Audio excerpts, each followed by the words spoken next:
Vendredi passé, un peu avant 22 h, Paris a connu les pires attentats de son histoire. Le bilan, terrible, est d'au moins 130 morts, sans compter les terroristes, et de plus de 400 blessés.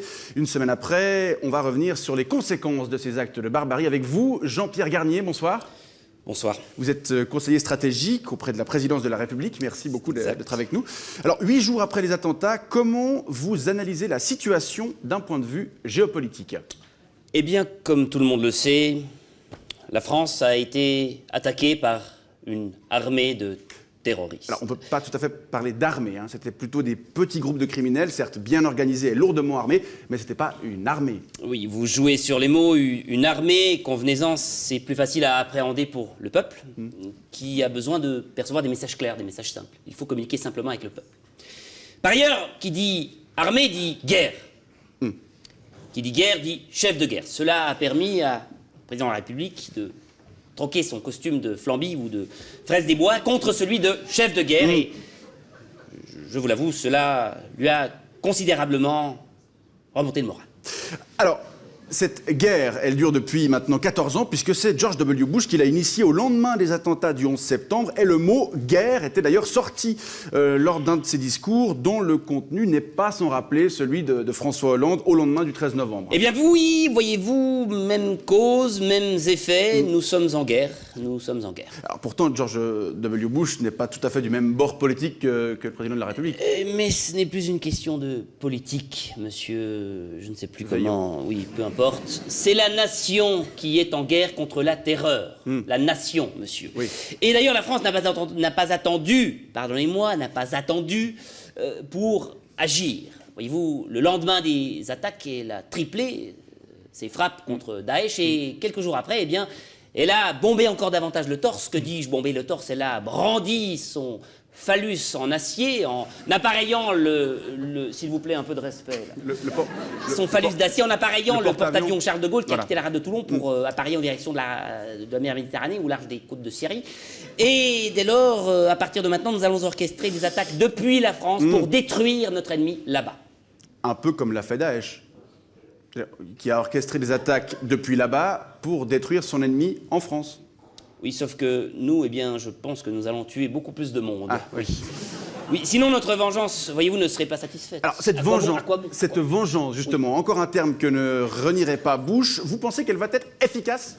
Qu'elle va être, je ne sais pas, qu'elle va être... J'ai fait une erreur de liaison, je suis désolé. Oui, écoutez, je suis très sensible à... Oui, vous êtes français, c'est normal. Ici, on est des sauvages en Suisse, on parle n'importe comment. Revenons sur l'efficacité de la vengeance. Je m'adresse à la caméra 3, elle l'est déjà efficace, voyez-vous. Oui, pour plusieurs raisons. Les Français déjà se sentent rassurés, on le constate dans les sondages d'opinion. J'ai vu aujourd'hui dans Libération un sondage IFOP, on voit clairement qu'ils sont rassurés par l'intervention du président de la République. Par ailleurs, ils retrouvent leur fierté grâce à la vengeance, parce que quand on se fait une petite tape, et ben, quand on tape en pleurs, on retrouve sa fierté. Voilà, et la cote de François Hollande. Et la cote de François Hollande, du président de la République, est immanquablement appelée à monter. Immanquablement à monter. Ok, mais à long terme, est-ce que c'est une stratégie efficace? À long terme? Oui. Ah non, alors à long terme, ce n'est pas efficace du tout. Il n'y a qu'à voir, après les attaques qui ont suivi les attentats du 11 septembre, vous en parlez tout à l'heure précédemment à titre liminaire, eh bien, on a vu ce que les attaques en Afghanistan et en Irak ont généré comme merdier, passez-moi l'expression, c'est un merdier incroyable. D'ailleurs, c'est sur les ruines de l'État irakien qu'est né Daesh. Ça a contribué à faire émerger Daesh. Donc on ne peut vraiment pas dire que c'est une stratégie intelligente, ou loin s'en faut. Non, pour que cela soit efficace. Aussi, mais permettez-moi de finir, je ne vous ai pas interrompu.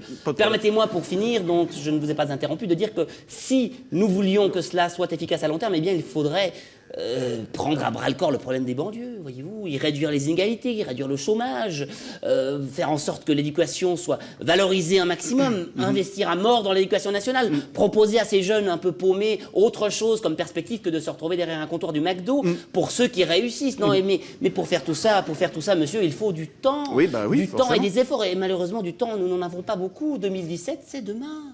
C'est demain. Mais comment ça, 2017 ?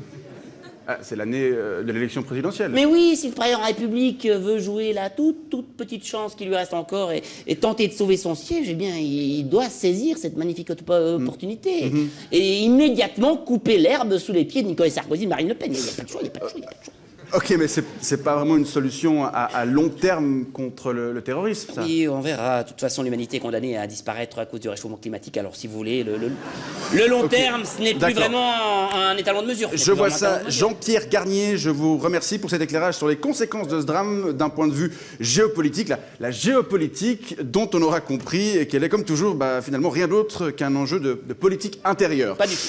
Je rappelle que vous êtes conseiller stratégique à l'Élysée et je vous souhaite un bon retour chez vous. Bonsoir.